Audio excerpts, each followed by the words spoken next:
Welcome to this week's episode of Spirituality in the 21st Century. I'm your host, Shari Malin. In this episode, we will look at the lunar and astrological energies surrounding us this week, the crystals and herbs that will help you work with these energies, my story of seeking and finding spirituality that fit my life, a new moon ritual, and the weekly Oracle Outlook reading. I hope you enjoy this show. Please do comment where you see this video, or if you are seeing it on BOS TV, please feel free to email me directly should you have questions or comments.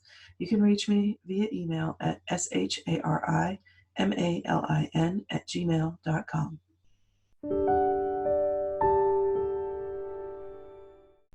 The moon this week is in the balsamic phase. This is the phase at the end of the lunar cycle. It's a time for surrender and rest. No more action, thinking, or planning is required.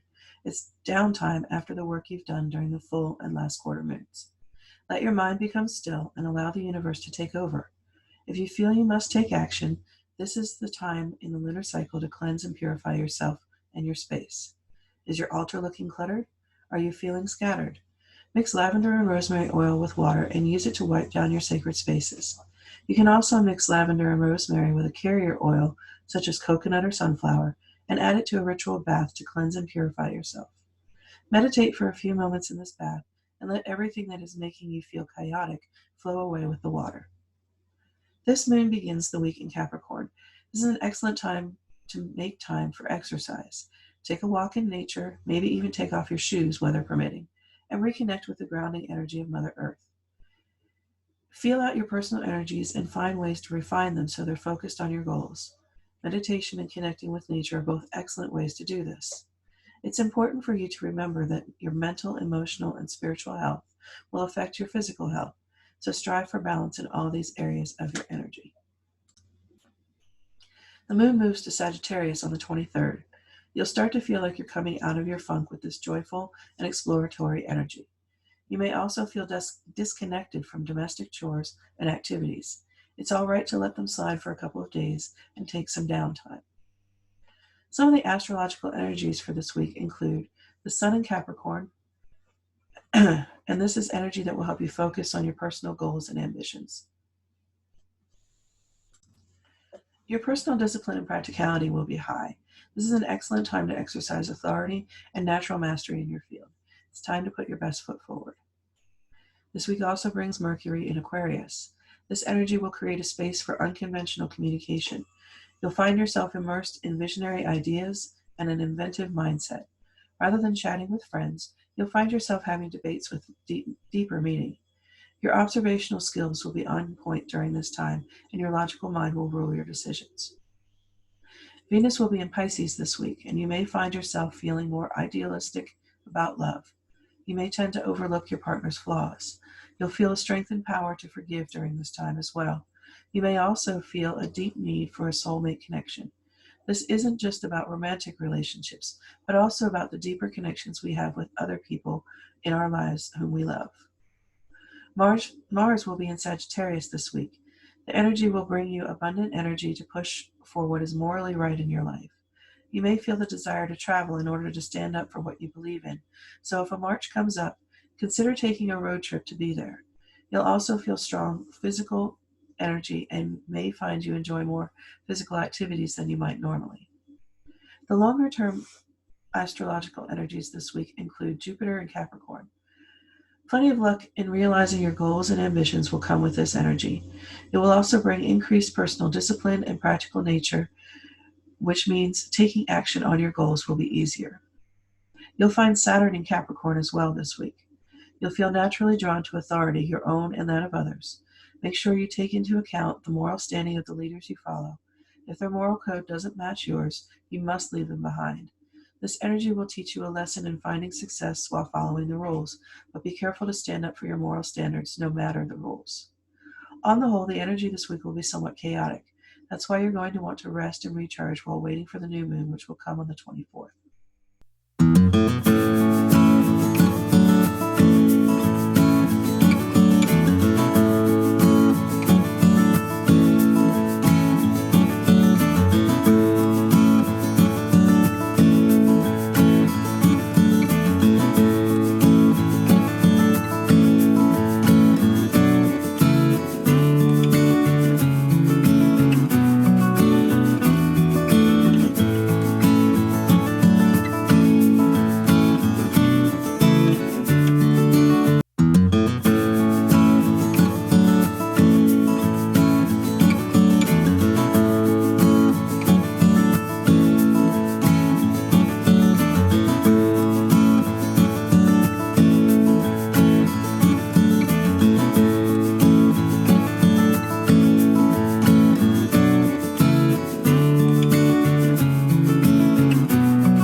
crystals for this week are amber, amethyst, garnet, hematite, magnetite, and clear quartz. Amber is great for increasing optimism, healing depression, and giving vivacity and a cheerful mood to the wearer. Amethyst, which is a stone for the entire year, heals both physical ailments and emotional issues. Primarily, it's connected to physical ailments in the nervous system and helps with curing nightmares and insomnia. It's also good for balancing the crown chakra, something that you may feel the need to do when your energy gets too chaotic. Garnet cleanses and re-energizes the chakras as a whole. It revitalizes and purifies, balances energy, and brings serenity and passion as appropriate. Garnet inspires love and will help you balance the sex drive and alleviate emotional disharmony. Hematite is a wonderful grounding stone, and if you're feeling just a little bit too woohoo and out there, grab some hematite and hang on. It'll help bring you back down.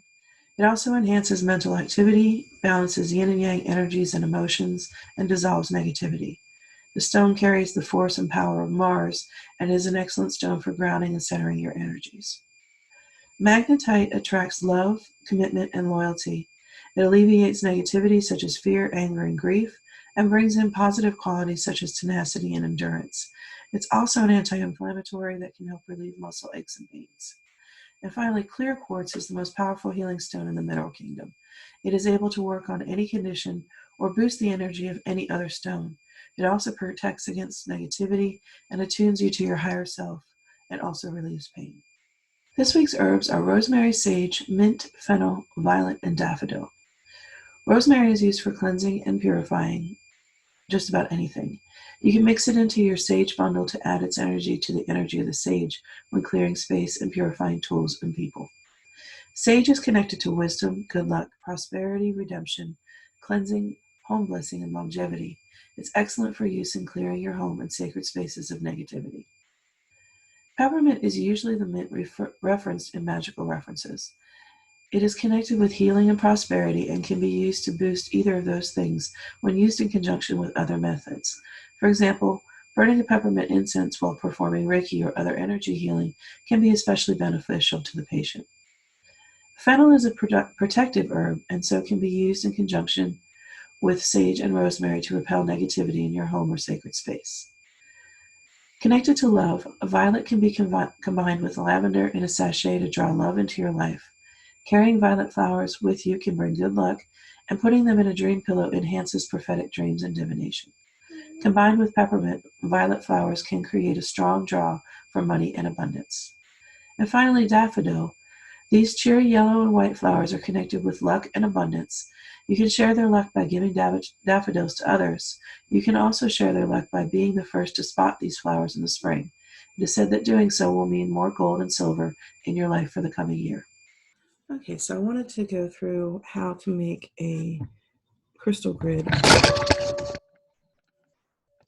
with the stones that I talked about earlier in the show. So I happen to use a cigar box for my crystal grids because I don't have a lot of space in my house for my stuff like this. So I put it in something that can be protected and used repeatedly. And that is a Seed of Life, Star of David grid underneath. And I have included all of the stones that I mentioned earlier. I have amethyst, magnetite, garnet, amber, hematite, and clear quartz. All right, so I'm going to go ahead and start setting up this grid. All right, I like to start with a center stone, and that is going to be an amethyst for this particular grid. And then I'm going to use the amber around it. Now notice that I don't have a lot of amber, and so I use little pieces that are not necessarily very pretty, but they are just as powerful as any larger, more beautiful piece. All right, so we have amethyst and amber, and then we're going to add the garnets. Sorry, that's my dog in the background coughing. And you can really place these stones anywhere you like, whatever feels good to you. There's no right or wrong way to do this. It's just a matter of what feels right. All right, from there, I'm going to add in some more amethyst, just because amethyst has such great energy and it can be used for so many different purposes. You might as well get all the energy you can from it. And then the next stone is going to be the hematite. And I have different pieces of hematite that I've collected over the years. These happen to be, sort of shaped. Most of the ones I have are just kind of blobs, but that's what hematite looks like. So here we go. And finally, the magnetite. And I purposely left the magnetite till the end because I wanted to put it on these points.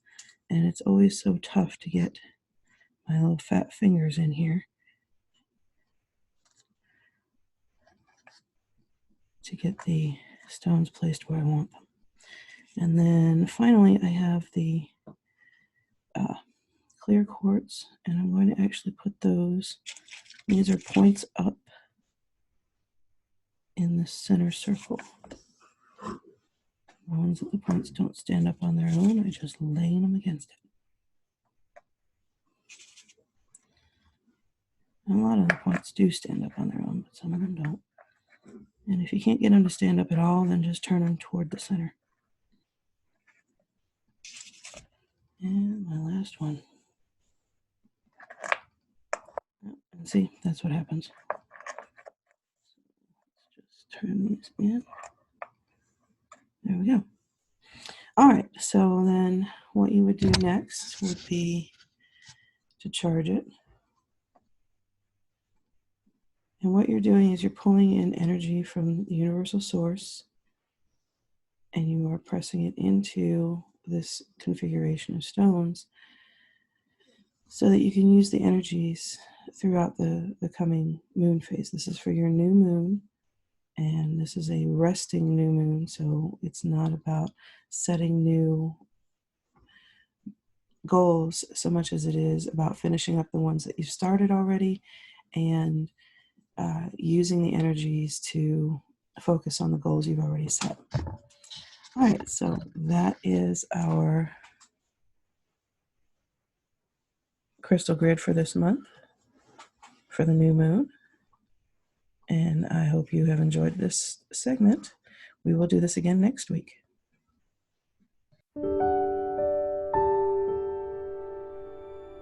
A lot of people ask me about my faith, my religion, and my beliefs, so I thought I'd start with my story of choosing a spiritual path over a religious one and how I came to choose the path I did. When I was a child, I was the only Jewish kid I knew. We were alone in a sea of Lutherans and Methodists, and I think my parents found it difficult to explain why we didn't celebrate the same holidays as the other families we knew.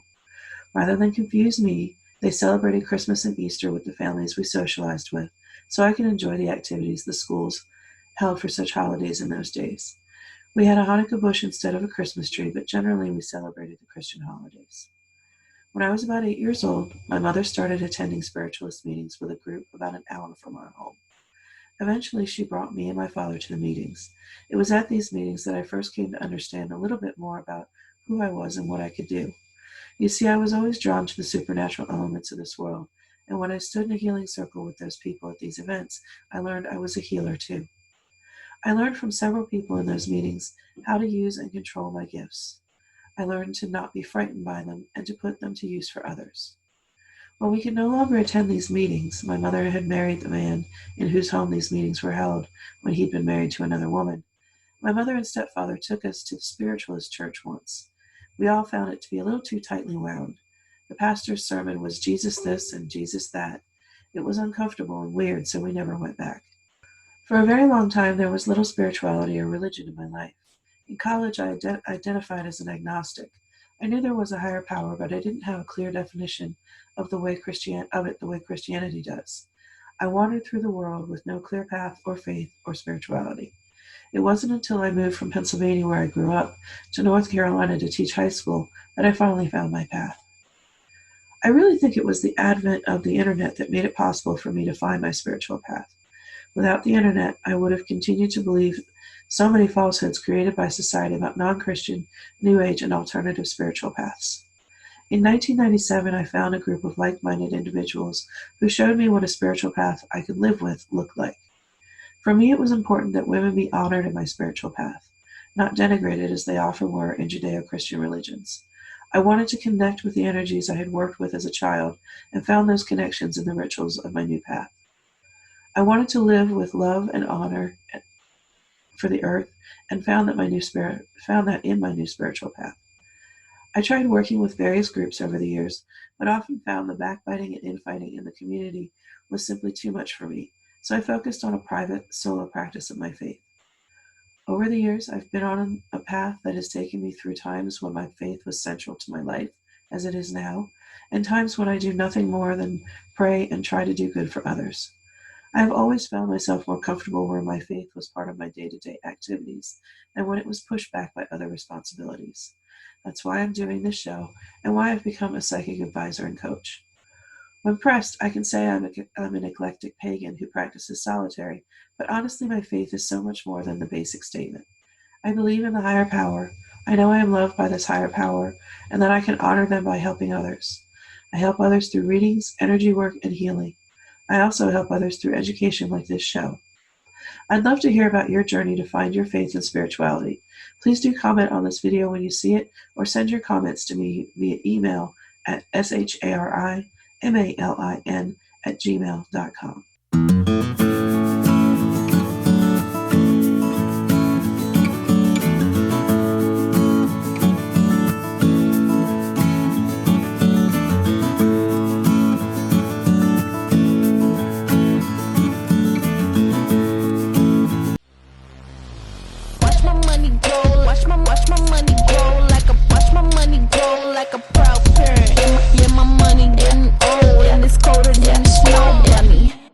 Get money, honey.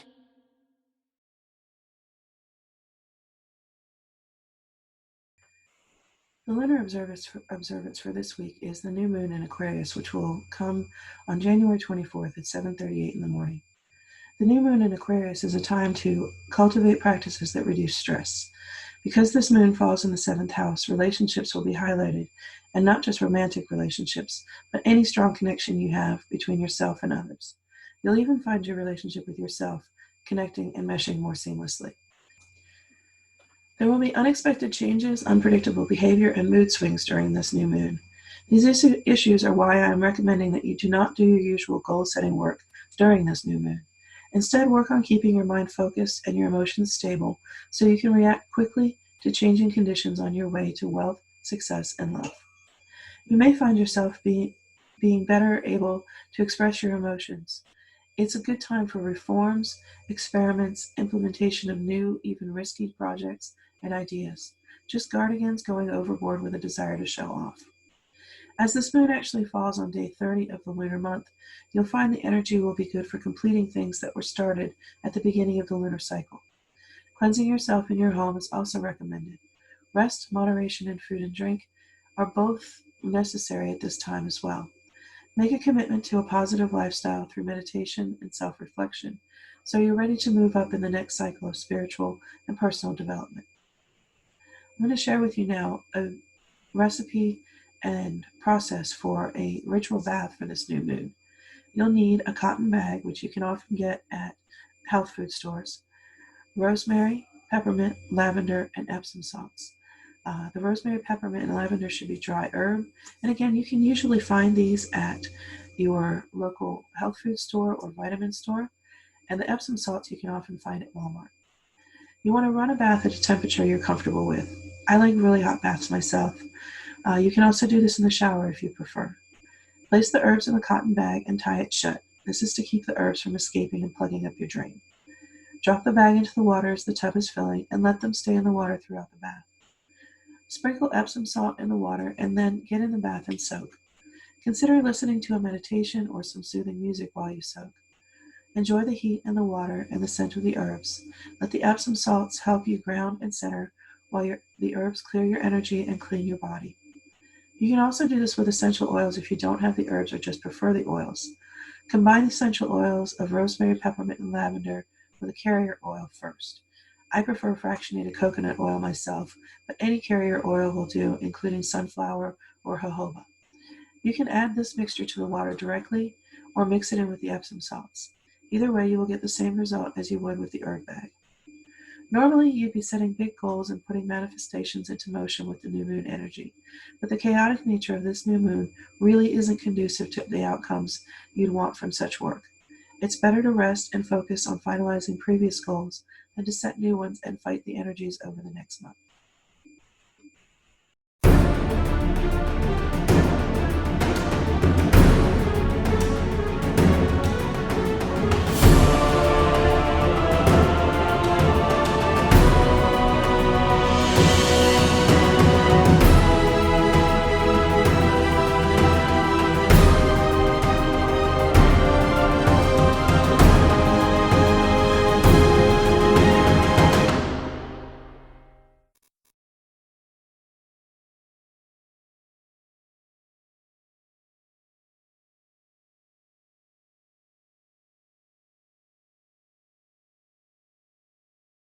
The three cards I've drawn from the Empathic Oracle deck for this week are Satisfaction, Excitement, and Aesthetic Appreciation. These three cards tie in closely with the energies we've discussed on today's show. They ask you to seek out those things and ideas that fulfill you and then get involved. Seek out the injustices you see around you and find ways to contribute to their resolution. And while you do this, see the beauty in everything around you so you can begin to see your own beauty as you take these actions. Your core values are just as important to a successful 2020 as your support system will be. So determine what your core values are and then stand up for them every chance you get. Thank you for joining me for this first episode of Spirituality in the 21st Century. I'm Shari from Energy Tarot and Magic, and I hope you've enjoyed the show. I'd love to hear from you, so please do look me up on Facebook, Instagram, and YouTube. You can comment on any of these platforms or email me directly at sharimalin@gmail.com. Look for us again next week when we will look into how to celebrate Candlemas or Imbolc as the light begins to return to our world. Blessings to you and yours.